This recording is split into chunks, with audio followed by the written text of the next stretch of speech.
is humanity going through an awakening right now? Oh, absolutely. Planet itself is vibrating higher than it's ever vibrated before. Just Mother Earth is more awake and more alive. And Mother Earth is inviting humanity to come into the next frequency that the Earth has gone into. So humanity is awakening. And those that are holding the frequency of love, frequency of peace, forgiveness, generosity, creativity, harmony, those are higher frequencies than hate. Those are higher frequencies than scarcity and separation. That eventually wins the day, because the highest vibration always wins. How does it get any better than this? There's the question. How does it get better than this? The divine comes when individuals actually grow in choice, and then choice happens when you expand your awareness. So that's the game we're playing, Michael. We're playing the game of continue to expanding our awareness, so that on this round globe, we're not choosing sides. On this round globe, we're choosing love. Prayer is the vibrational equivalent of the answer. So you're moving yourself into a state where that which you are praying for, that which you'd like to see happen, you're holding the vibrational frequency that it's already happening. You're feeling that it's done. What does that mean? Vibrating at the level of the answer. I like to teach that. Are you ready to shine?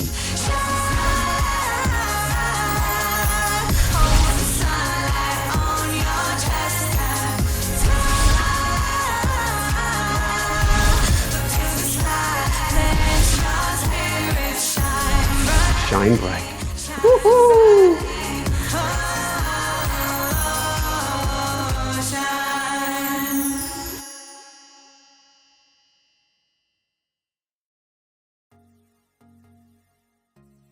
Hi everyone, welcome back. I'm Michael Sandler, your host on Inspired Nation. If you've ever wondered why life feels upside down and what's really going on with the world, then do we have the life visioning Dr. Michael Beckwith show for you. Today I'll be talking with Michael Beckwith, famed speaker from The Secret, best-selling author, and founder of the Agape Center, about a planetary awakening and what's really going on. So welcome back to the show, Michael. Are you ready to shine? Brother Michael, listen, I'm so happy to be with you. It's just like a multiplication and a magnification of such luminosity. I'm really happy to be with you. Thank you for the invitation. Then it might sound a little bit small, but I'll go, woohoo! I've got a serious question to ask you. Then I'm going to ask one that I found we have a beautiful similarity. But before we do that, Michael, why does the world feel so upside down today? Well, there's two things going on. Like for me, I don't feel the world is upside down, but I do feel that there is a birth taking place, and there is decadence happening. At the same time, there is cadence happening. There's that which is decaying in front of us, and then that which is in harmony with the forward movement of the universe. So in the forms of the decadence, that which is decaying are old models of hyper-masculinity, old models of the patriarchal society, old models that lead to war and winning of wars and normalizing a separation from people that's highly displayed in media all around the globe, that it normalizes people into that fear and doubt and worry and they and them separation consciousness. And then there's a whole nother world that's emerging, where people are involved with coming to a greater understanding of their oneness with life, their oneness with the source of all creation, and they're coming to a greater understanding of their oneness with all people, regardless of nationality, religious background, sexual orientation, etc. So you have both of these worlds happening, and the world that is decadent, that's out of cadence with the thrust of harmonious good, is the one that's mainly displayed in media. So people have a tendency to think that that's reality, and they normalize that, and they pick sides and things of that particular nature. Whereas the other world is definitely more powerful, because the highest vibration wins, and it's definitely emerging. And people have when they become initiated into a higher frequency of life, they have the choice to what world they want to live in. We do our thing. You and I do our thing so that people can learn to have choice as to what world they want to live in. And then what happens is there will be a tipping point of more and more people opting out of the old world of scarcity, lack, limitation, competition, immature competition, fear, doubt, and worry, opting out of that world and opting in to a world in which there's more than enough for everyone. And then the decisions and the choices that are made from that point of view have different ramifications than the choices and decisions that are made from a scarcity model of life. So that's my first vibrational answer to what you're asking me. Thank you. And I love this word, decadence or decadence, and what a double entendre, because it is those perhaps in the decadence that are causing the decadence of which they will fall apart from, maybe to be born again for all of us at a higher level. Yeah, everyone eventually will become initiated either through pain or through insight into a greater expression of reality. No one stays limited, has a limited perception, projects separation into the world forever. And so people come into their initiation either through pain or insight or a combination of both. So I don't like to talk about good and evil, but I do talk about mature and immature. So there are individuals that are immature in their perception, and they are our younger brothers and sisters on the planet. And then there are individuals who are more mature, who have expanded their perception, are able to feel and to sense a degree of love and oneness. They're more mature on their particular evolutionary thrust. And again, those that hold the reins of most of the media are individuals that have a leaning towards a little bit of immaturity, control, materialism, trying to turn people into consumers rather than creators. And so we have to really learn to pay attention to the spiritual teachers on the planet so we can opt out of that world and actually begin to see a whole great possibility that's looming large within us. Thank you. And I want to double back to things like the media in a little bit. However, then when you talk about seeing a world of possibilities, is humanity going through an awakening right now? Oh, absolutely. It's absolutely true on so many levels. One, the planet itself is vibrating higher than it's ever vibrated before. Just Mother Earth is more awake and more alive. And Mother Earth is inviting humanity to come into the next frequency that the Earth has gone into. So humanity is awakening. You think about 40 years ago, and this conversation would be called woo-woo. You know, you're talking about visioning, you're talking about meditation, you're talking about, the things that we talk about. That was looked upon as kind of the weirdos did that, the hippies did that, people that didn't have any sense did that. But now with the unfoldment of quantum physics, quantum mechanics, epigenetics, now the science is corroborating what the mystics have been saying for hundreds of years. You see that we create our own experience of reality. Thoughts are mental units of energy that transmute themselves into perception and experience. Things that have been taught about for hundreds of years are now corroborated. So basically, humanity is going through an awakening, and now you have the authentic sciences actually being a tremendous ally with this rising of consciousness, so that science and mysticism have become married again, where they were divorced many, many years ago. And now they've come back together and they're saying the same thing, just using different language. It's like if I'm speaking English and someone is speaking Spanish, but we're saying the same thing, we're saying the same thing in a different language. Science and mysticism are basically talking about oneness, consciousness, just using a different language to describe the same territory. So this is how I describe the world, since we're talking about the world. The world is the condensation of perceptions, beliefs, opinions, points of views, positionalities, and thoughts that we all agree upon, and it forms itself into a world or a world view. So there are people living in one world or different worlds based on their opinions, their points of view. And there are other people living in a different world, all on the same planet. And so in quantum physics, there's something called a condensate. Under Newtonian physics, two things cannot occupy the same space and time. It's impossible. But under quantum physics, there's something called the constant, what did I just say? Condensate, which means that two things can occupy the same space at the same time, but in different vibrations. So on the same planet, in the same space and the same time, you have two or three, even four or five different worlds, all vibrating at different frequencies, occupying the same space and time. So eventually, the higher vibration will condense, and there'll be a birth into a different world, because that's the nature of the progressive universe. The universe doesn't go backwards, doesn't compromise itself, doesn't contradict itself, doesn't sabotage itself. It's always moving forward to reflect and to reveal the infinite nature of the presence. So we're in the midst of all of these things occupying the same space and the same time, and those that are holding the frequency of love, frequency of peace, forgiveness, generosity, creativity, harmony. Those are higher frequencies than hate. Those are higher frequencies than scarcity and separation. That eventually wins the day, because the highest vibration always wins. How does it get any better than this? There's the question. How does it get better than this? Yeah, and that's the expression I hear, that you love that expression. I love that expression. I want it to be on all sorts of T-shirts. Yes.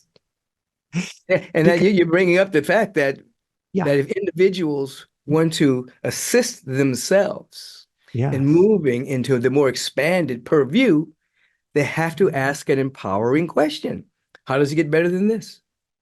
What good is here that I presently cannot see? What gift am I being asked to give during this time of great intensity? And so if we ask those questions, by law, the universal presence through law will answer that question for you. So instead of hanging out in what's wrong, who's to blame, you're asking, how does it get better than this? it's interesting. I was having a moment earlier today where something has not been working out the way I desire. So I went quiet and I listened, and I'm like, you're right. I get to give thanks. I get to give thanks for it not working out the way I desire, because there's another operation going on that's far beyond anything I can realize if I hold on to the way I want it to work. Absolutely. Everyone has a limited or expanded perception. But as large as your perception is, there's something called infinity. And there's a presence that once you are vibrating at the level of the answer, then there are infinite ways that that answer will show up in your life beyond your know-how. If you know what, you'll know how. But the idea is you have to know the what. You have to expand your perception, and then the how shows up, and you say, wow, I didn't even know that how existed. But you were vibrating at the level of the answer, and then you were compelled into right action, right conversation, right relationship. You were compelled, or just sometimes you were compelled to not do something, but to sit there, until something emerges. Or sometimes you were compelled to do something, but it's not from your littleness. It's like something outside of your present paradigm. What does that mean? Vibrating at the level of the answer. I like to teach that, like, for instance, in prayer. Prayer doesn't bring you the answer. Prayer is the vibrational equivalent of the answer. So you're moving yourself into a state where that which you are praying for, that which you'd like to see happen, you're holding the vibrational frequency that it's already happening. You're feeling that it's done. That's the answer. You are the answer. You are the vibrational answer. I'm the vibrational answer of peace. I'm the vibrational answer of prosperity, of all of my needs met. I'm holding that frequency. And then what happens? I have changed my identity. I am not the man that's living in scarcity. My identity is I am the man that lives in abundance. That's my identity. So what happens? The universe responds to my identity. Opportunities show up. Open doors happen. Possibilities become more visible. Now, they were already there, but they were blinded by my limited perception and my identity crisis as an individual living in scarcity, you see. So it's not magical thinking. It's coming into a deeper knowing of what is so. Now, Mark Twain had a very powerful statement. He said, it's not that we don't know, what we don't know that hurts us. It's what we do know that isn't so that hurts us. And so many people, they have a belief in that which isn't true, and it ends up hurting them along the way. Do you think, thank you, Michael, do you think that more people are getting it now than ever? And I want to go to a recent event. We had the solar flares, a solar flare storm, a week or two ago. And probably more people in recent history, at least, on Earth could see the northern and southern lights at the same time, which seems like pure magic. In fact, I didn't realize it was here. I'm in Florida. It was all the way down to Miami. People were seeing the northern lights. And I have to think that this is a gift that comes about as we're waking up. Yeah, there's so many things in nature that are happening. The solar flares is one of them, where the heat of the sun is changing, hotter, colder, and it's affecting the earth. It's affecting our consciousness. It's affecting everything. And for those individuals that stay out of fear about it and actually open themselves up to being in alignment with what's happening on the planet, what's happening in our solar system, in our galaxy, in our multidimensional universe, in our cosmos, for those who are opening themselves up, we now have the capacity to move into cosmic consciousness, something that wasn't even thought of 2,000 years ago. The highest level 2,000 years ago, and even before that, was Christ consciousness or Buddha awareness, which came forth in individuals. And even the people then that lived at that time, that was still way, way out there. But now individuals can actually come into a cosmic awareness, and then individualize that, universalize their individual awareness into a Christ awareness, and then use all the things that's happening in the earth to augment their expanded awareness.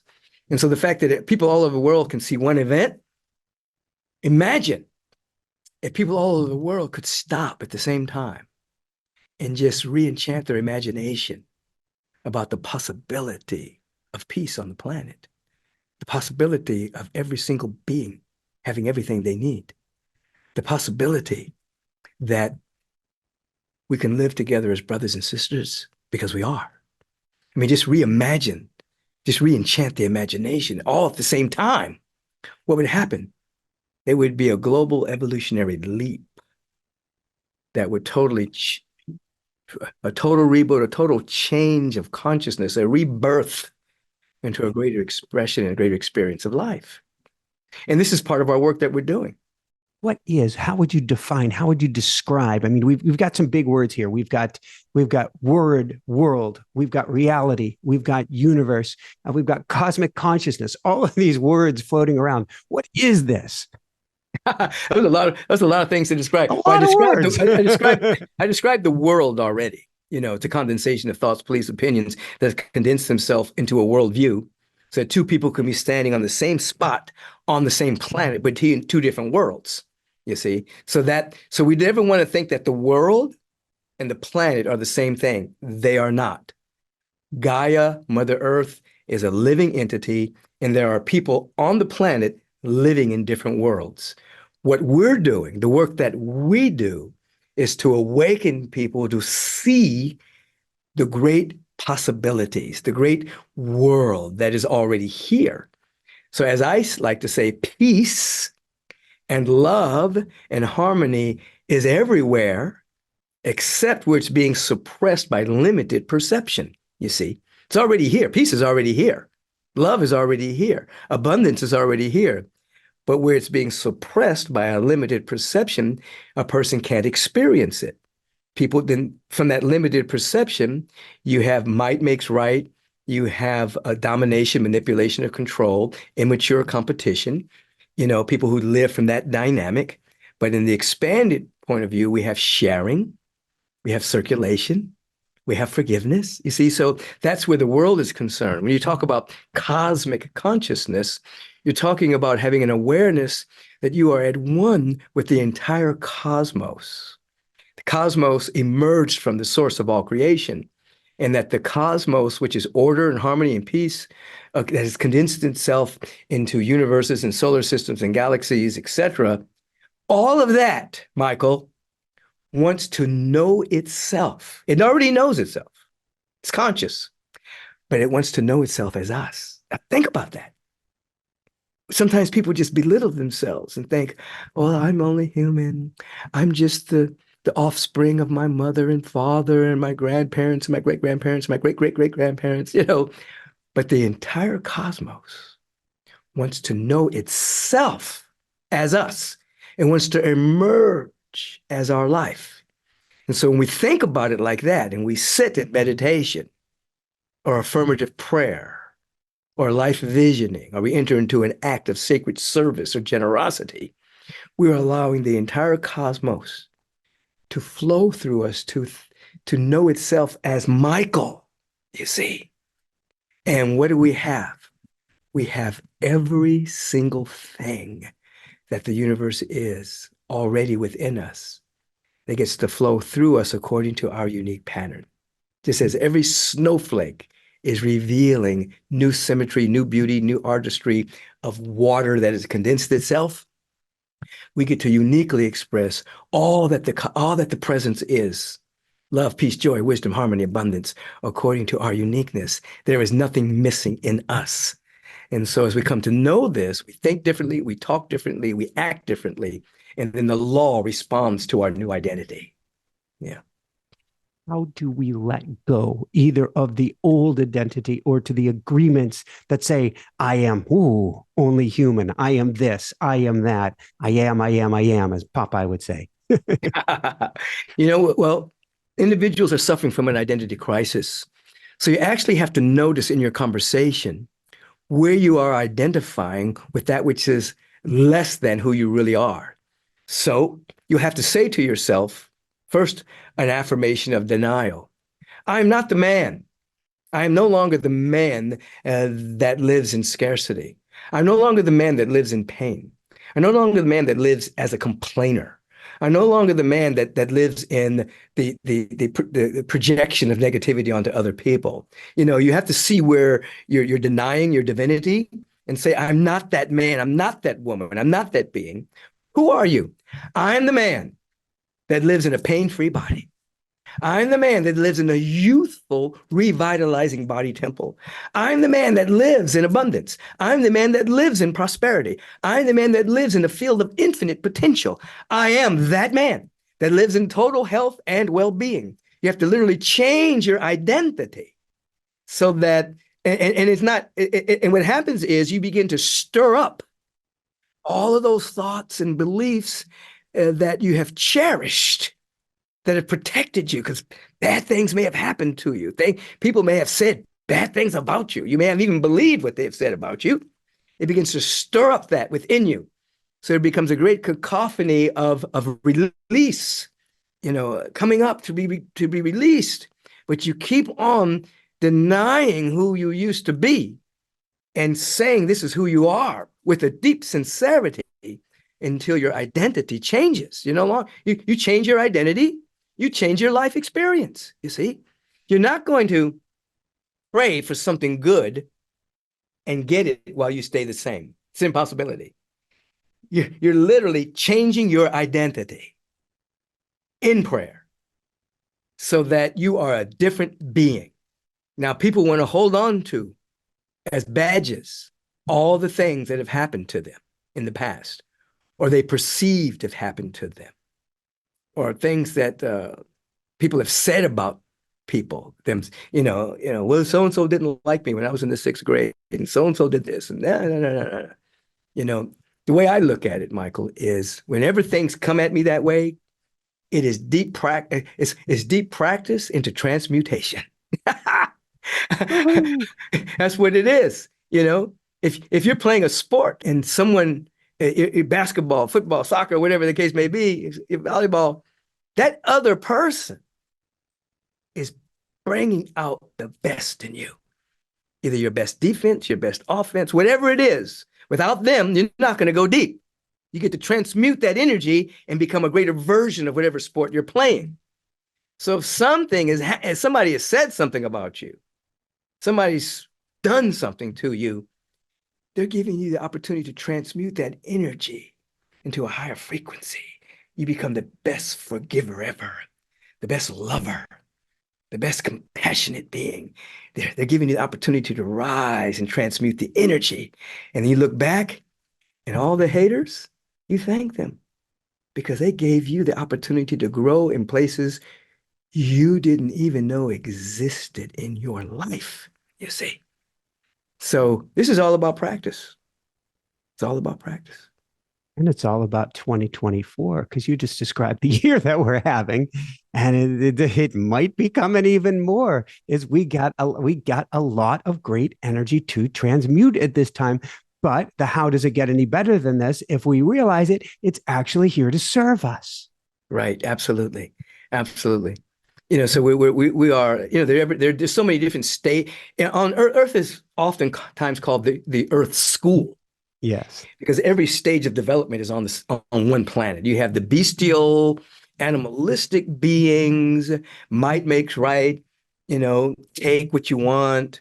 If I have more power, I can do what I want to you. I'm power over you, whatever. You have bestial people all the way up to very deeply spiritual people that see a sense of oneness among people. All of that's on the same planet, you see. And so we have to grow to choose where we want to be. And with every insight into our unity with oneness, we have what is called choiceability.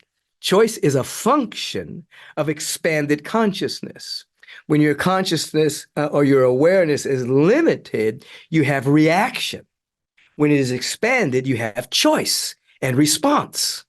And so when you look upon the world, you see reactivity based on limited perception, or you have response based on expanded perception. Take a case in point, you take someone like Nelson Mandela, who was in prison for 27 years of his life and expanded his consciousness so he could choose forgiveness rather than react to the degrading conditions that he lived through and the abuse and the torture that he lived through. He could have reacted to it, but instead he chose to respond from a higher level of forgiveness, which put into the new sphere of the earth another way of being on the planet, which then got, then cascaded over to Rwanda and other people learning how to live at a higher frequency and forgive individuals who had done genocidal acts, you see? And so, as I've taught over the years, justice without love is revenge, and revenge is never going to birth the beloved community. It's never going to birth the world we want to live in, you see? And so from the animalistic, we go to the divine. The divine comes when individuals actually grow in choice, and then choice happens when you expand your awareness. So that's the game we're playing, Michael. We're playing the game of continue to expanding our awareness so that on this round globe, we're not choosing sides. On this round globe, we're choosing love. It sounds like not the flip side of the coin, the brother, the sister, the they of choice is asking a higher level question. What does that have to do with any of this? You're asking the question of all of us, who am I? Yeah. What am I? Yeah. Where am I? Yeah. Why am I? And when am I? Those are meditative questions. If you ask what I am, anybody can ask this question. What am I really? What am I really?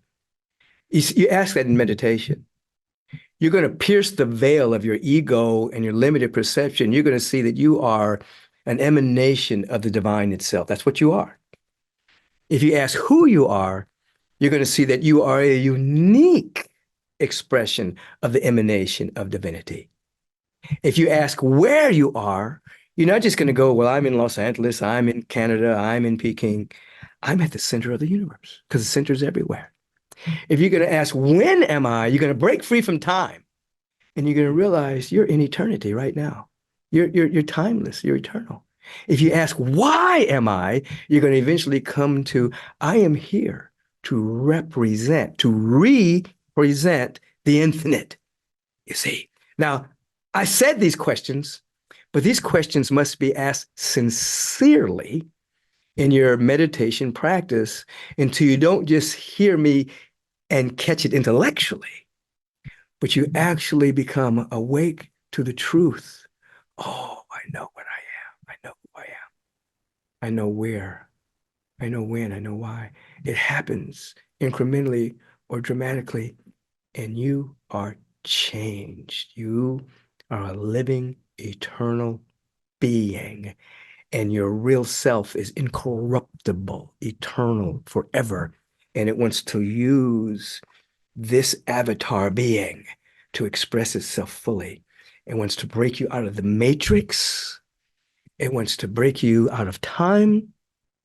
It wants to break you out of the the limited point of view, so that you could actually walk as an eternal being, bringing the eternal into time. You see. Thank you. If I went back to your a bit of your story, and I think you had a dream, three guys held you, you were stabbed. I don't know how the whole process worked, but you were blown so far out of the box, you could not get back into it. And with asking these questions, this to me, Michael, almost appears like a Kundalini rising experience, which some would consider this person needs psychological help now. When you ask all these questions and you get these big answers, how do you even deal with that to live? Because you're living in multiple frequencies, multiple dimensions at the same time, the heaviness, the lightness. But how do you, okay, what's the word for it that I use with near-death experience? Because I was gifted with a couple boo-boos. Integration is Michael. Woo! Integration is the word. Integration is the word. Now, when I had that initial, as an adult, awakening, that was pre-transpersonal psychology. That was pre a lot of the spiritual therapies that exist right now. And so I was seeking to navigate. I thought I was crazy. I did. I mean, there was a period of time, I figured this is pathological. I was in the psychobiology department at USC on a track to go to med school. So my view of what was going on with me was that I was out of my mind. What's going on here? And so integration, I mean, Michael, I was being taught after a while by individuals that didn't have a body. That's why I don't have a bias against people who don't have bodies because they were teaching me, and the people around me, and I'd love to hear more about the people who didn't have bodies. So let's double back to that. Yeah, well, I'll tell you a story. A lot of the people that were teaching me at the time, people would call them dead people, but they were spiritual teachers on the other side of the veil. And that was more real to me than what was happening here. And I was being guided and directed and taught, reminded. I met Walter Russell. I met Ernest Holmes. I met the Christ presence. And little by little, that world became more real to me than this world. And so the people in this world thought I'd lost my mind. They thought I'd freaked out. Many people said, Michael's freaked out on Jesus. He's gone. I don't recognize this guy anymore. I didn't recognize myself. That's a great thing. And it was beautiful. And I'll tell you this story. I remember, so I had this awakening, and my mother, I'll presence her here. My mother, Alice Geneva Chittister Beckwith, was the woman in the family that when people passed over in our family, she would go with them and escort them to the other side. And then the relatives and the beings on the other side would say, Alice, it's not your time yet. You have to go back. she would come back and she would tell us who just died. We were living in Los Angeles. We're from DC, but my father moved us out here to Los Angeles. And she would say, you know, Aunt so-and-so just passed. And we would say, Mom, how do you know? She says, well, I went with them and they told me to come back. And then we'd get a call from DC and say, you know, so-and-so just passed. But we already knew because my mother was the one escorting. So that's my mom. She's very psychic. So anyway, I had this awakening. Let me pause you for one more second. I know we're not trying to go story after story, but how did you grow up with this information and still not? It sounds like maybe you felt that was crazy, Mom, growing up. How did you not? I didn't feel it was crazy. I had some experiences as a kid, and I think there was just a time in my life where I was a rebel, and I was individuating into my masculine energy, and I wanted to do what I wanted to do. And now understand the things that I was doing, like when I was in college and I was distributing cannabis sativas, I wasn't thinking I'm doing something wrong. I wasn't thinking I'm a criminal. I'm thinking that society had criminalized a plant. Yeah. Distributing it. You know, so in my mind, I'm not thinking I'm a bad person. I'm thinking, you know, I wanted a little marijuana. I could get it for free if I sold a little bit to my friends, and it just grew into a cottage industry. So even though it was a criminal activity, I'm not walking around thinking I'm a criminal. I'm thinking I'm an entrepreneur. Which you were. Which today is legal, but it wasn't legal at the time. Yeah. So at that particular time, I did bump heads with some unsavory people, some people in the criminal element world that were criminals. They thought they were criminals. I never thought that way. I was very fair. I was very kind, very generous, but I was doing a criminal activity. Okay. And so I didn't go far from my character, but I did have to get a little dirty in that world in order to protect myself and let people know I'm not the person to mess with. I'm not going to be taken advantage of. You know, I can get as crazy as you, you know, this is many years ago, but I remember that part of my personality, you know. So back to your question, I'm waking up, I'm stabbed in the heart, and the pain in my physical heart was excruciating. I'm talking about painful. Emotionally, it was painful, and I died. When I woke up, I could see this presence of love, the love that took over my being, which is so profound, and the beauty everywhere. And I could see not through my eyes, but in consciousness, I could see 360 all the way around everything, shining and glowing. And as you said, I couldn't never get back into the limited perception. So the next couple of years was integration time. I lost all my friends. I beat a court case. The spirit of God within me did, you know. Everything changed. The only thing that was so important to me, the most important thing, it still is today, was my connection with the presence. There was nothing more important than my conscious connection with this presence. When I first woke up, I did not use the word God because God had a lot of baggage. It was the guy in the sky. It was a man in the sky with a beard and that, you know, sent people to hell and eternal damnation, even though God loved you. I'm gonna send you to eternal damnation. You know, it was all this stuff around this word that wasn't true, that just was used to basically neuter people and make them lose their power. So I never used that word God. I used the word love intelligence or love beauty. A number of years later, I was able to bring God back into my usage because it has a different meaning. It's a presence that's never an absence. And so anyway, I'm taught. And just one story around that is I would leave my body at night. I'd go to sleep. I'd leave my body and I'd go to this classroom. And there would be teachers teaching about metaphysics and mysticism and all manner of things. And I would sit and I would listen. I would wake up in bed the next day and take notes and just, it was like the class was like reminding me of things I already knew.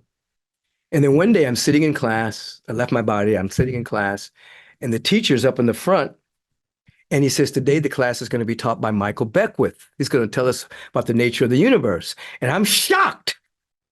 I mean, I'm literally shocked. I'm going to teach, really? And I said, what am I going to teach? So I walk up to the front of the class and I see these people out there sitting. And I said, basically, it can be broken down to 8 words. It is done unto you as you believe. And then I counted. It is done unto you as you believe. 8. I remember saying, it's 8 words. And I become really aware that this is not a dream, that I'm actually living this. And a bead of sweat rolled down the right side of my face. And I woke up in bed full of perspiration. It's like, I wish my system was shocked, because I come to an awareness that these weren't dreams I was having. I was actually traveling and going to places in the universe and meeting these people and being taught in these classes. So it took me a number of weeks to get back there, because my system was so shocked. Oh, yeah. That I couldn't get back for a while. And then little by little, I was able to get back. Now, back to my mom. Fast forward, had this awakening. My mother's bugging me about going to this metaphysical church. And I'm saying, Mom, I don't need to go to a metaphysical church. I get mine direct. I don't want to go to a church because churches have a lot of baggage for me. They don't really teach about the Christianity doesn't really teaches about Jesus, but doesn't teach about the source that fueled Jesus. I'm like, I don't want to go. And she says, Michael, you got to go. So I go.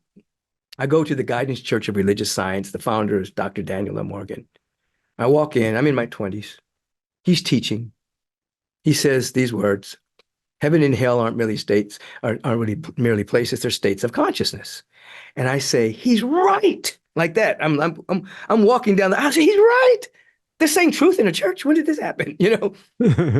So I'm there taking classes and doing a whole bunch of stuff. And then there was a celebration of some anniversary. And there's a bust of a man at the church. And that's the bust is the guy that's one of the guys that's teaching me on the other side. And I looked at the bust and I say, I know that guy. And they said, what do you mean you know that guy?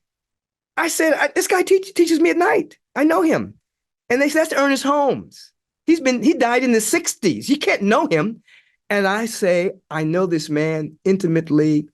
He's one of the people I meet on the other side. He teaches me, he reminds me of all these things I already know. So now the people in the church think I'm weird. Because here's this young 20-something-year-old guy talking about, I know Ernest Holmes. You know what I mean? I know Walter Russell. I know these people.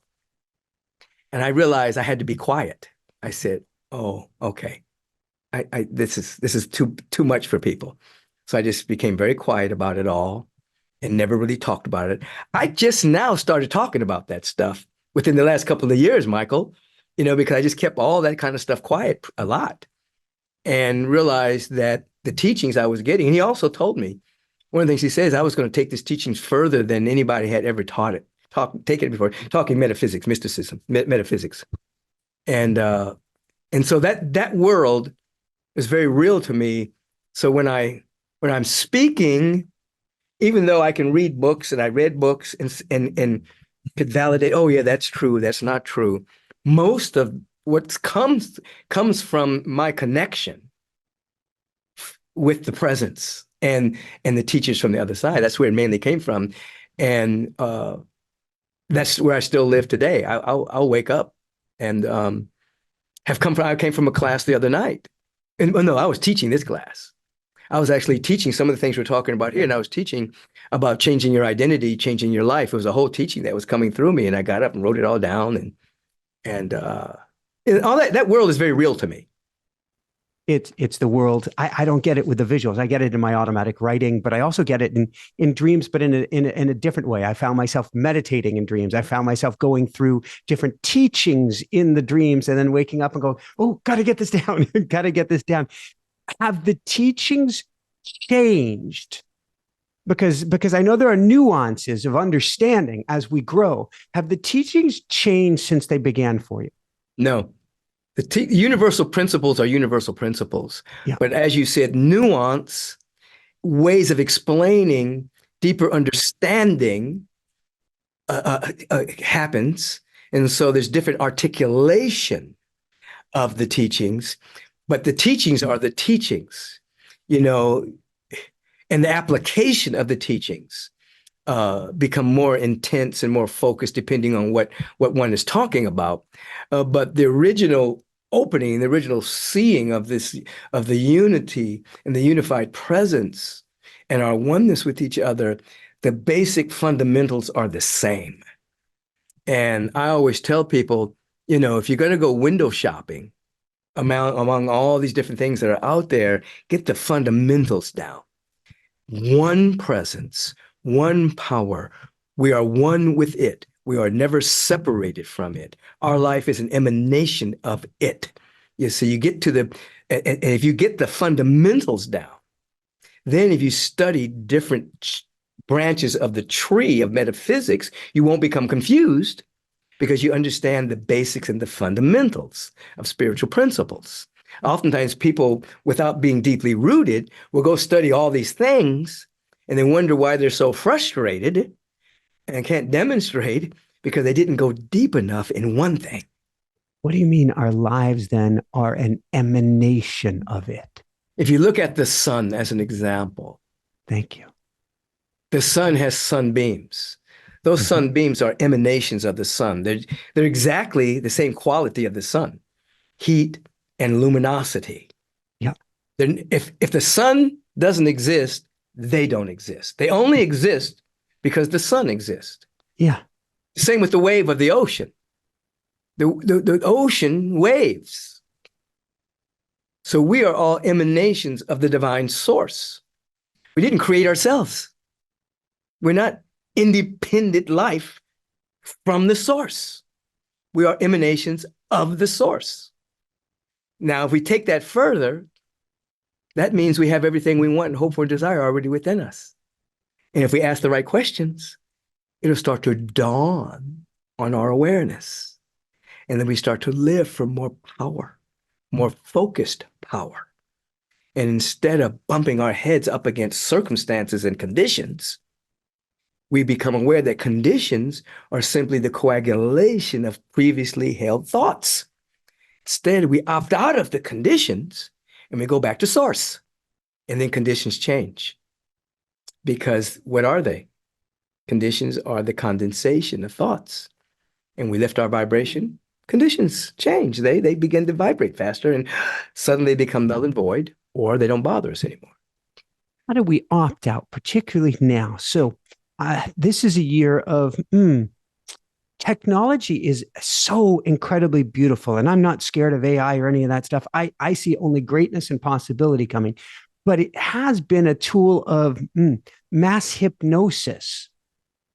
How do we wake out and opt out of that hypnosis to the greatness of who we are?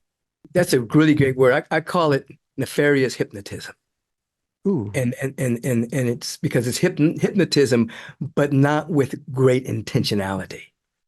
About a month ago, I decided consciously to turn on the television and actually watch something and consciously watch the commercials. I wanted to watch it. Normally, if I'm going to watch on something, you know, I don't watch the commercials. I just make sure none of that stuff goes into my mind. But I consciously watched it. And when I looked at it, I would say 99.9% of the commercials were lies. It had nothing to do with reality. The food stuff they were selling had no nutritional value. The fast food stuff they wanted people to eat had no nutritional value. It was like it was all nefarious hypnotism to get people to participate in a lifestyle that was going to diminish their health, their thinking, and the dominion of their own awareness.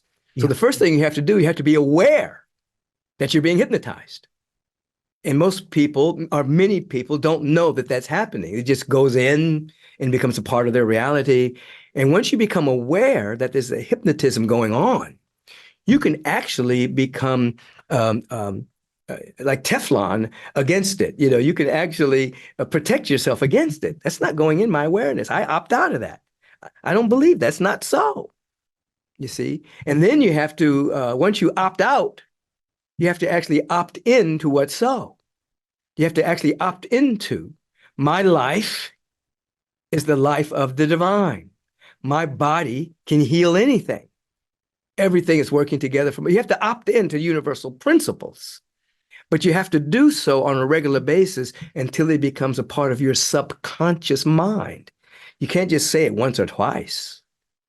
You have to actually do it until there is a deep cleansing and a chemicalization.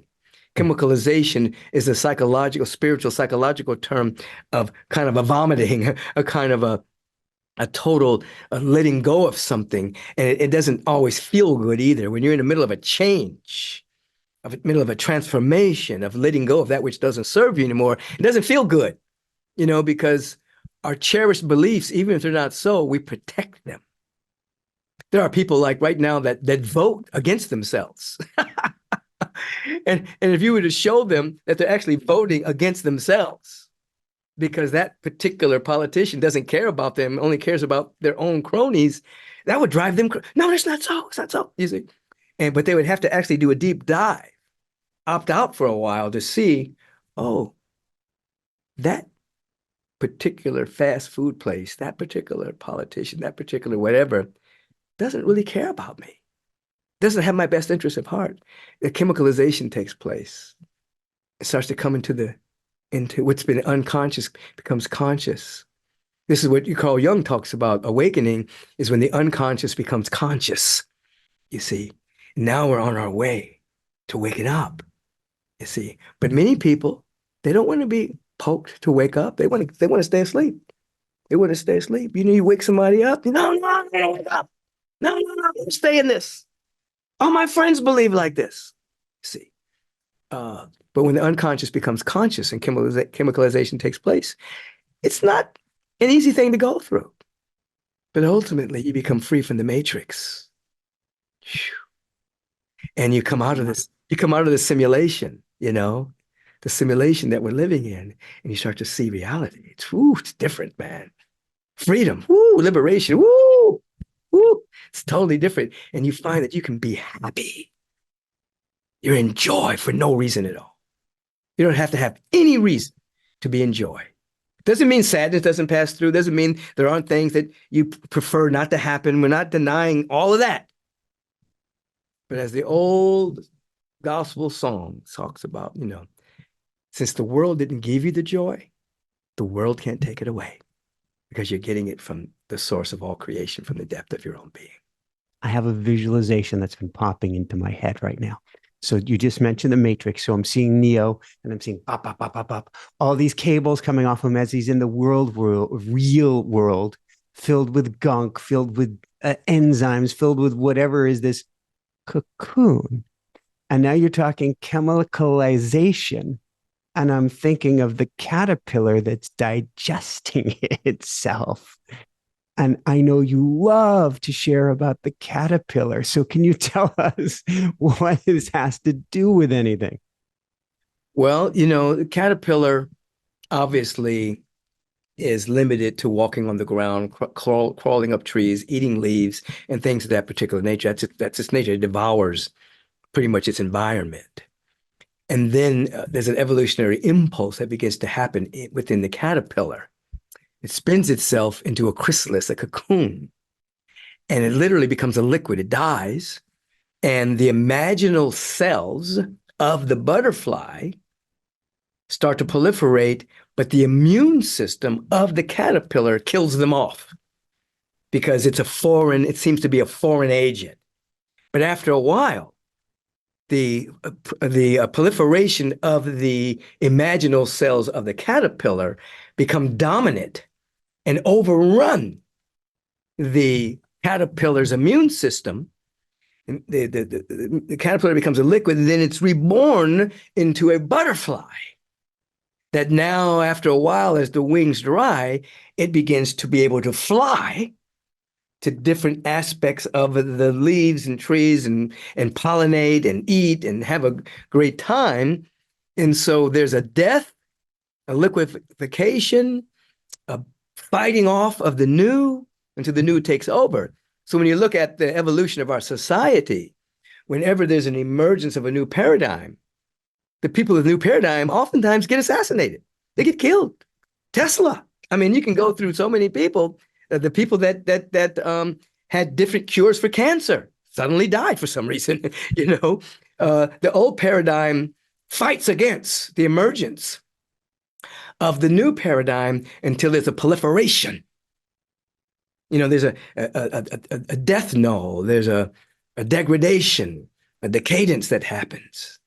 And then little by little, there's a growth and an unfoldment of the next paradigm that's emerging.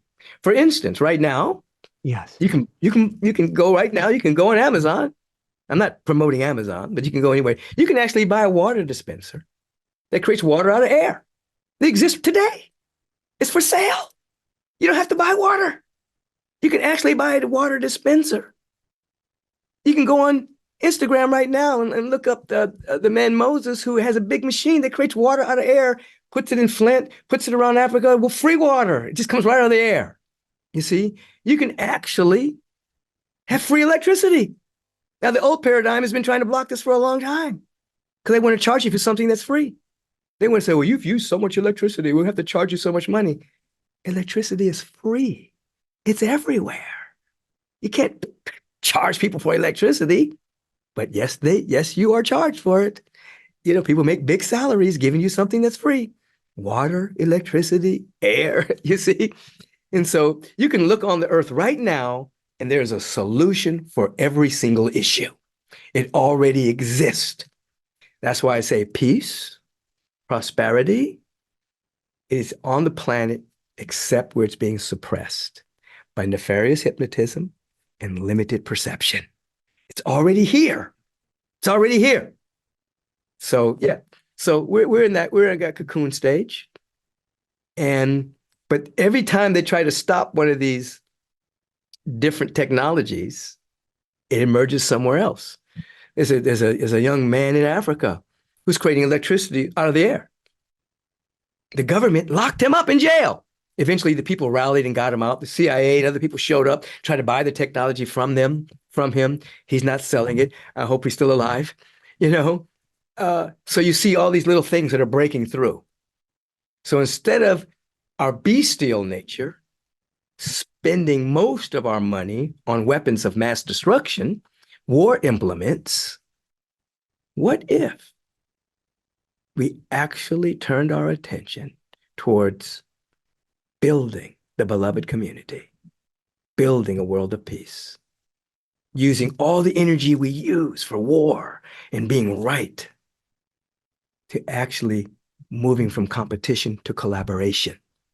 But you can't move from competition to collaboration unless you expand your awareness. But if you stay stuck in separation, competition, might makes right. You expand your awareness. Oh, that's my brother, that's my sister. Let's collaborate. How can we do this together? So we're on the verge of that. And both worlds are existing simultaneously right now. Self-fulfilling prophecy. That's the term that keeps coming to me. It's a self-fulfilling prophecy. And I believe we've already crossed that tipping point. Do you feel? So at this point, the caterpillar, us, the immune system has been fighting the decadence, the decaying, and at a certain point, it is overwhelmed. Now, for most of us, if we watch the news and things like that, we think, oh my God, are we going to make it? But maybe we've actually already crossed that threshold. And that is the fight of the old, the last gasp of the old guard, because we're already overwhelming the system. Absolutely. Absolutely. And the infrastructure for a new system already exists. Tell me more. You talk about AI, you talk about all the new technologies that are emerging. The difficulty has been that technology has surpassed consciousness. So you have great technology, but you still have the consciousness of individuals that are believing in separation. As an example, yeah, I'm a Trekkie. I like Star Trek.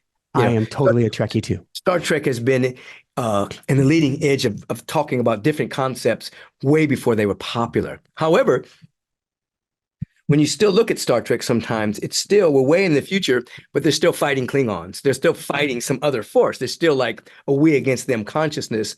That's the projection of an old consciousness into the future.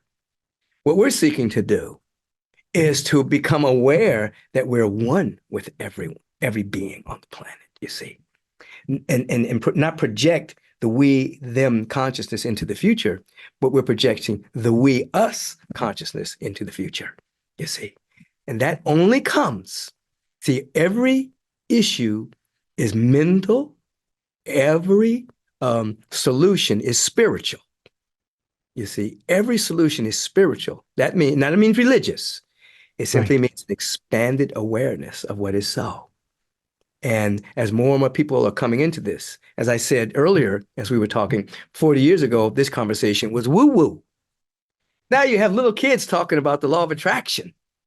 Little kids talking about, I sat and I visualized and it happened. It happened. Yeah, you see, everyone. It's in the regular conversation now. It's not just years ago. It was like special people talking about that stuff. That's just basic conversation now that you get to choose your experience of reality. So that means the tipping point is near. All you need is about 8% of people that lift their vibration. And then there's a constant undulation of newness being born, you see. Yeah. How contagious are we? We're very contagious. People like to use the word contagion as a pejorative term, like not catching a cold or a virus or something. But we believe in protagion. You know what I mean? Not contagion, something that's negative, but protagion, which means that we're vibrating at such a level that we become a living tuning fork that allows other people to begin to vibrate at our same frequency simply because we're holding that frequency. And we don't even have to be in the same room. We don't have to be in the same country because of the quantum reality that we're already one. As we continue to hold that frequency, and more of us hold that frequency, we become protagious. And more people, for some reason, they don't know why, have a change of heart about stuff.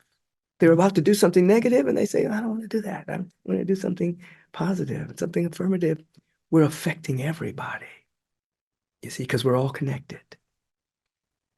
I want to geek out on technology for a brief moment.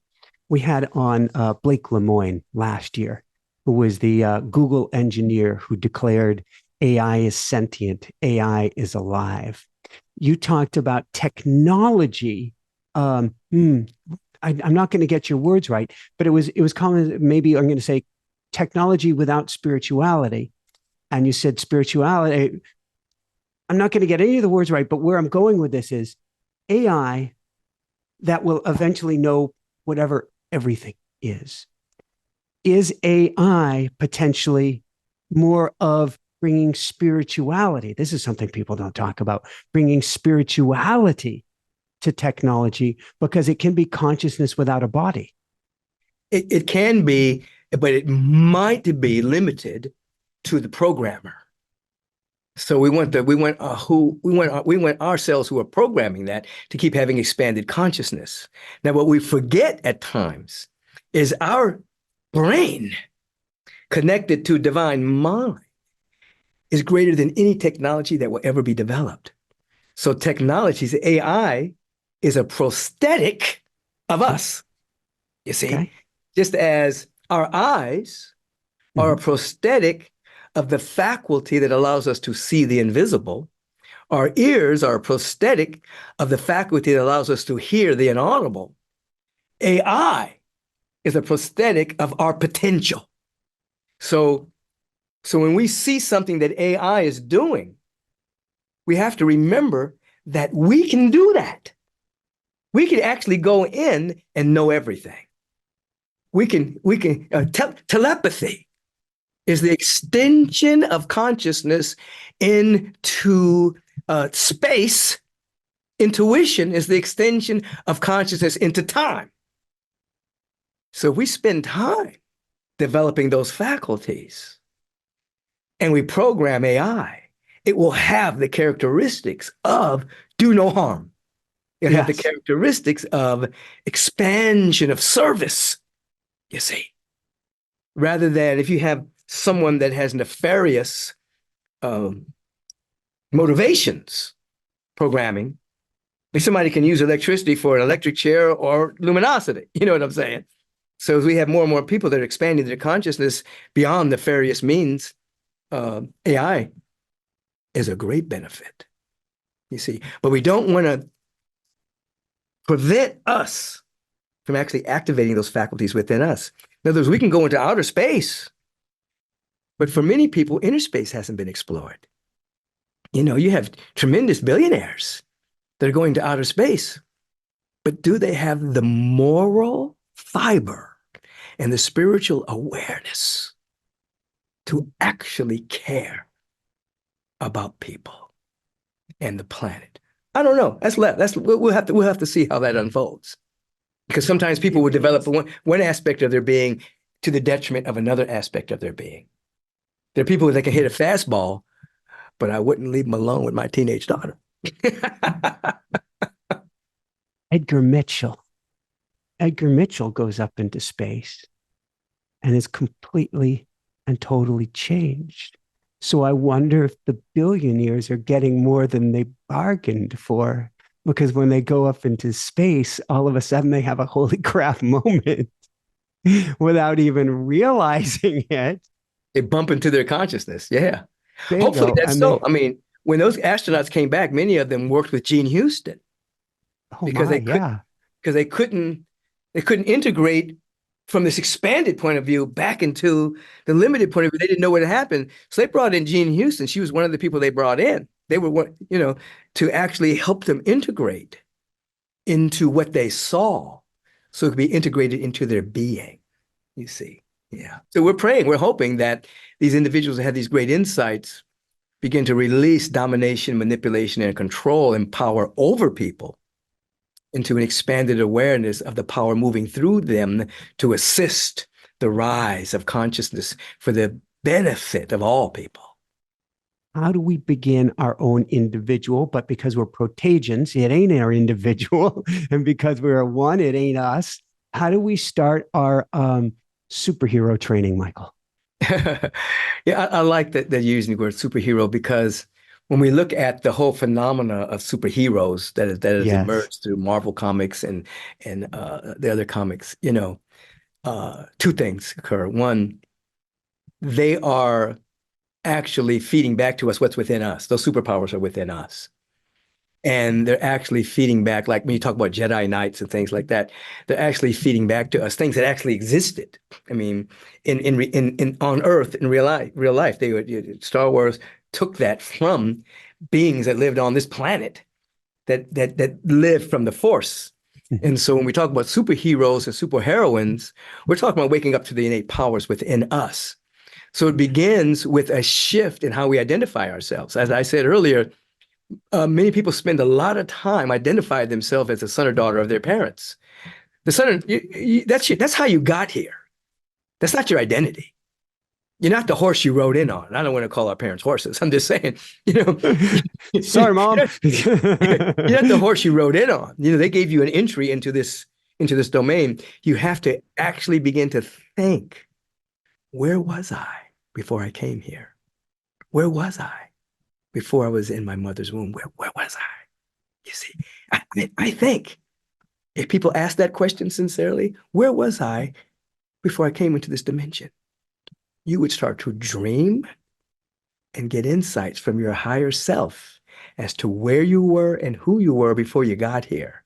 And then you're breaking free from time blindedness. You start to break free from time blindedness and you start to see, oh, I am. I existed. Remember the old Buddhist koan, show me the face you had before your parents were born.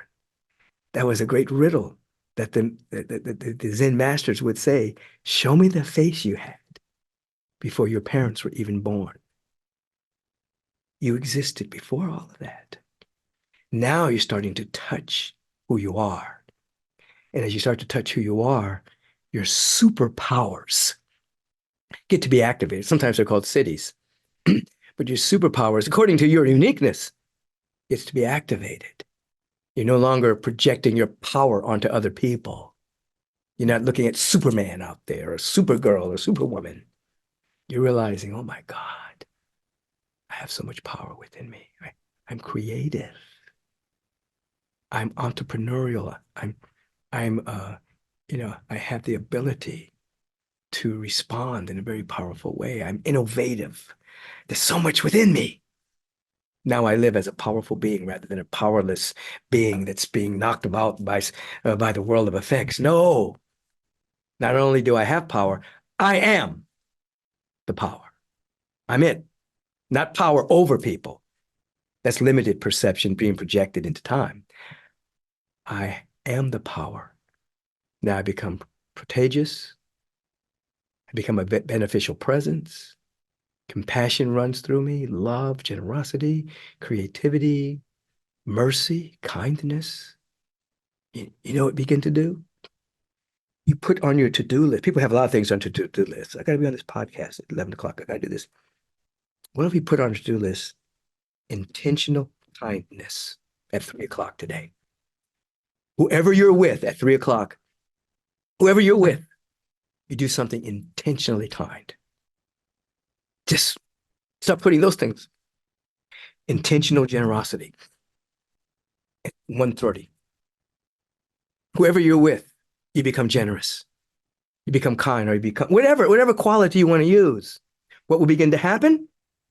You start to break free from doing into being until it's not only on your to-do list, it becomes your way of life. And you're not just kind to your friends, people that you know. You just start to become kind, loving, generous to strangers. And then you realize the veil is thin. That's not a stranger. That's my sister. That's my brother. That's an extension of me. Whew. What if we all just did that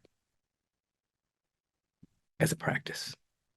We'd break free from the simulation and the matrix. We'd live in a different world. Need the matrix anymore? That's a really deep question. It's so deep, you know. The matrix allows people to keep recirculating into a kind of a reincarnation cycle into certain levels of experience until they learn particular lessons. But after a while, it's unnecessary. You can explore the realm of infinite possibilities that are everywhere. That's a whole nother dynamic.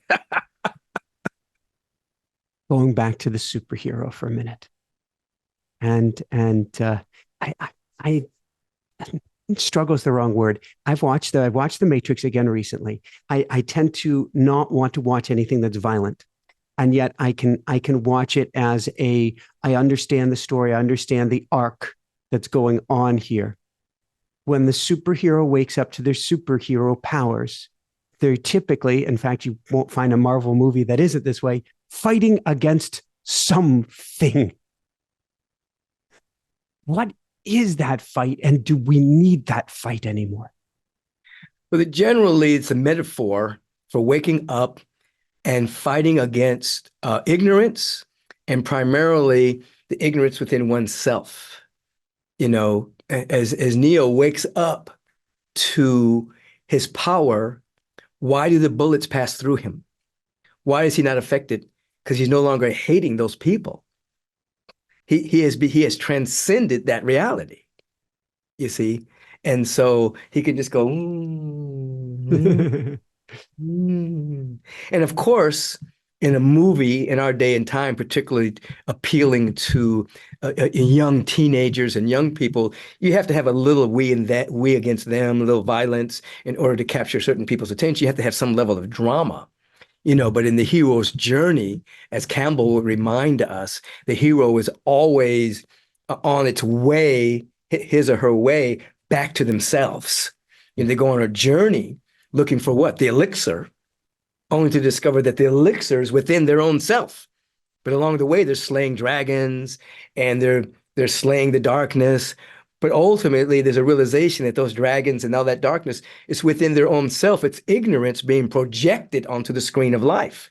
And you're thinking you're slaying this dragon out there, but you're actually slaying the ignorance of separation within yourself. Until you realize, oh my God, it's been here all the time. The elixir has been here all the time. Everything I've been looking for out there is actually here. And then there's a reunification of what appears to have been separated. Thank you. So I want to go real briefly as we begin to wind things down. And I just feel a great peace. Usually our energy is, I don't know how to describe it, is wah, wah, wah, wah, wah. And today there's just an energy of peace. And this is beautiful, Michael. It's absolutely beautiful. You've said many times, you've talked about internal lies, and you say lies act as law until neutralized. And bringing that back to the superhero, there are a lot of lies that we're saying to ourselves, aren't there? Oh, yes. That is a law. A lie believed acts as a law. A lie believed acts as a law, a personal law, until neutralized. Now, when you scan what is called race consciousness, the collective belief of the human race, it is peppered with lies. The lie of scarcity, lack, separation, otherness. Those are lies. We don't live in a world of scarcity, even though the lie is perpetuated through the collective belief that is then broadcast through media. But we actually live in a field of abundance. Energy never created, never destroyed, always transmuting itself. We live in a field of abundance. We live in a field of love, the total givingness of the spirit without any sense of withhold. We live in a field of peace. Peace is the dynamic of harmonizing good, beauty. And so anything less than that is a lie. But if we believe that lie, Mm-hmm. then it acts as our personal law. And then you can't overcome your belief. I mean, you have to change your belief because you can work really, really, really, really hard, but inside, if you're still broadcasting scarcity, you may get to your goal and then lose it. Get to your goal and lose it. Or get to your goal and hold on really tight and not have any joy. You know, I'll always remember this. There was in 2008, when the economy, through nefarious means, individuals who had tanked the mortgage system with these crazy zombie loans and things like that, people that were not operating for the benefit of their client, but operating only for the benefit of themselves, selfishness. Yeah. And then, it was a downfall in the economy, the stock market crashed, blah, blah, blah, blah, blah. Banks were bailed out, but not people. It was, total decadence on operation.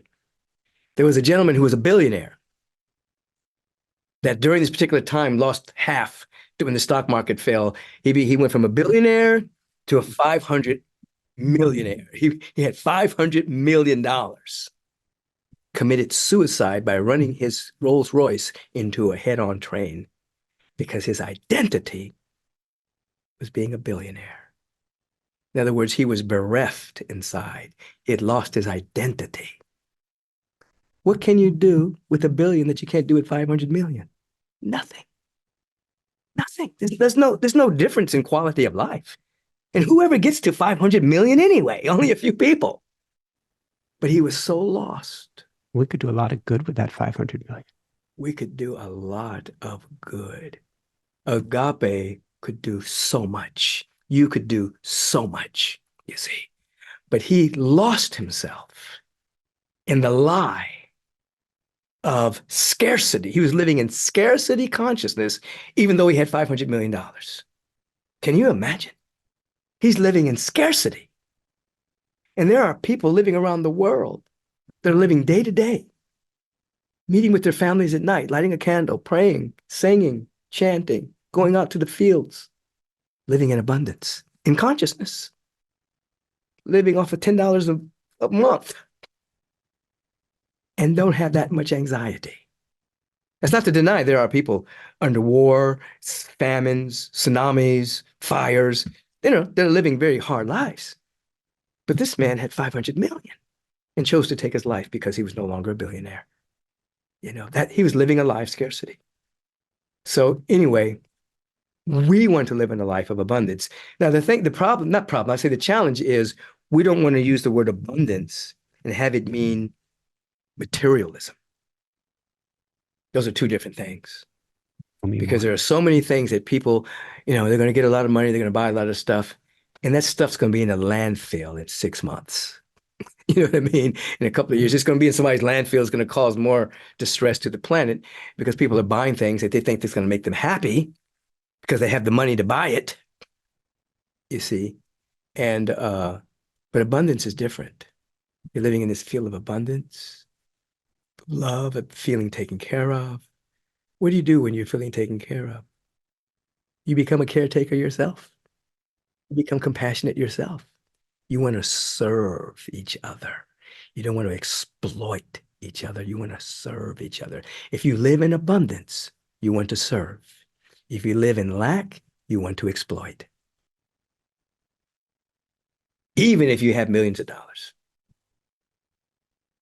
I'll tell you this though, a person that's on this deathbed is not thinking, I need to make one more deal before I get out of here. I need to make another million. They're thinking, did I spend any time with my family?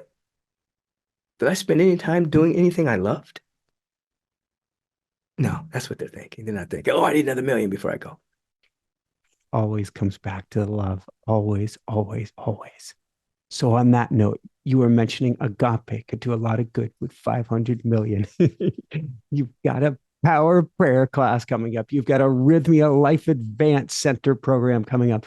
What's all the goodness coming up, Michael? And where can people go to find your beautiful work?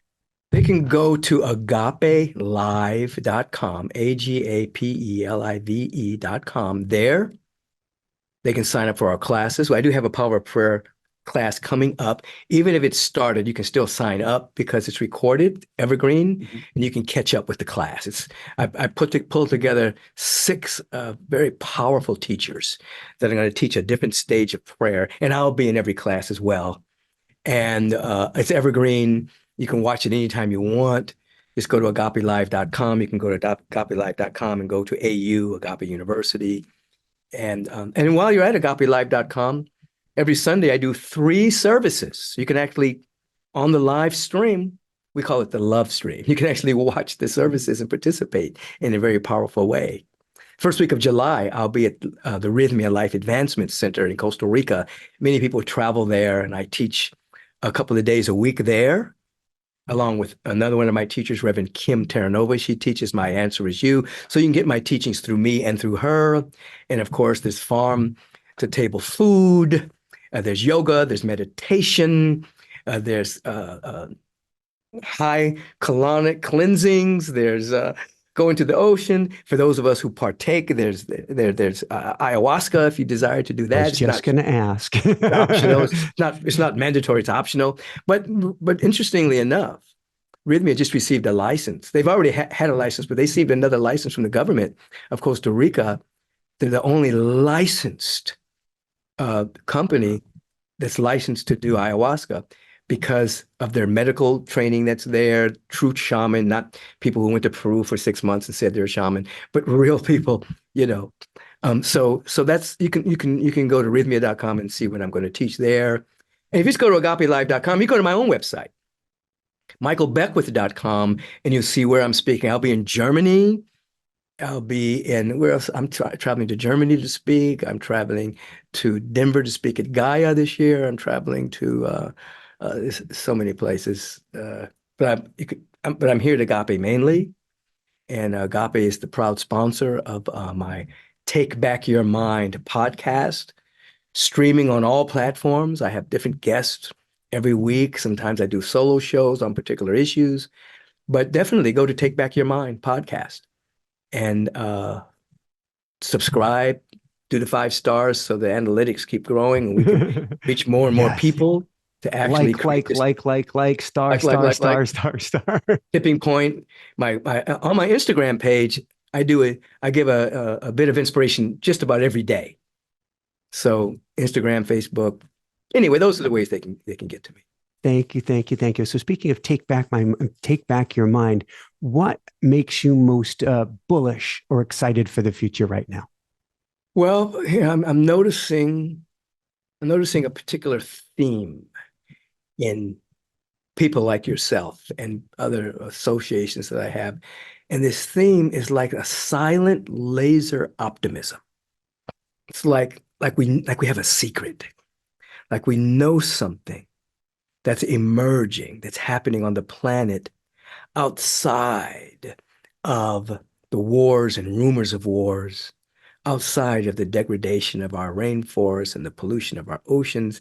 We like have this, we know something that's happening. And that's becoming like a dog whistle for those people who are interested in growing and unfolding into their own superpower. And it's becoming more and more pervasive on the planet.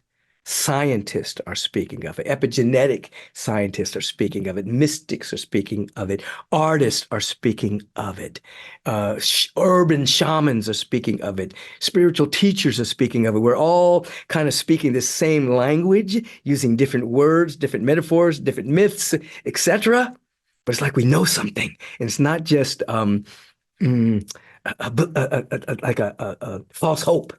It's like a deep feeling that we're all connected to something that's trying to become conscious of itself as our life. And so I live in that dynamic.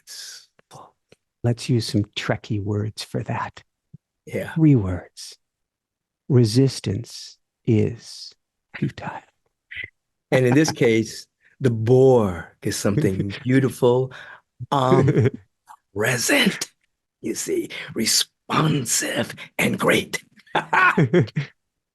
That's the Borg we're talking about. Beautiful, I love you, man. responsive, and great.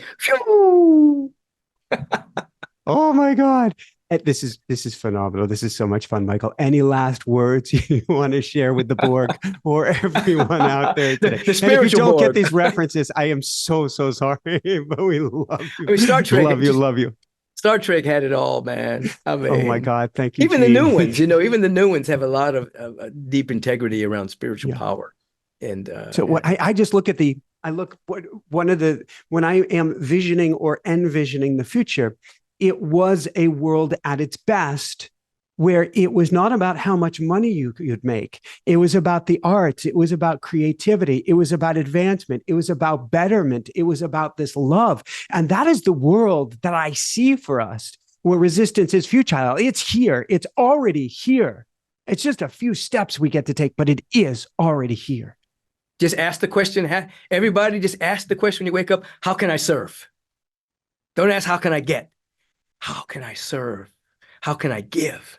And the universe, through law, will put into your hands more ways to give and to serve. So you'll have the first fruits of the gift, because it has to come through you. That's prosperity, baby. Woohoo! And how does it get any better than this? How does it get any better than this? This has been beautiful, my brother. So for everyone out there, this is Michael Sandler saying, this is both of the Michaels saying, be well. Michael squared. Yes. Recognize the greatness in Michael squared and yourself today, because we are all one, and above and beyond all else, shine bright. Woohoo! That is your job, to glow for the glory of the one. Wow. I often say that, but how does it get any better than this? How does it get any better than this? Did you feel the energy? Did you feel the love? Did you feel the peace? Did you feel the abundance? Oh my God, was this a special interview? On that note, if you want to keep bringing your vibration up, and way up on a daily basis, come to dailywoohoo.com. That's daily, WOOHOO.com, where I gift you with a daily attunement, a daily story, a daily vibrational dose of goodness to bring your energy up each and every day. And if you want to play at this level, if you want to play at the level of the mystic, come join us with the School of Mystics. We've got the link down below, live or recorded 4 Wednesdays each and every month, plus clearings, plus all sorts of other energetic sessions to help get you light and vibrating up here. And if you want to connect with your loved ones, with your angels, with your guides, with your teachers, just as Dr. Michael Beckwith is saying, on the other side of the veil, come to Automatic Writing. That's that link down below, automaticwriting.com, where you can start today. Plus, we have live classes to help you to channel, to connect, to communicate, and ask the big picture questions on the other side and get answers beginning today. That's automaticwriting.com. Love you guys so much. keep on shining bright. Here's a link to the next show. And how does it get any better than this? Woohoo! Love you so, so much.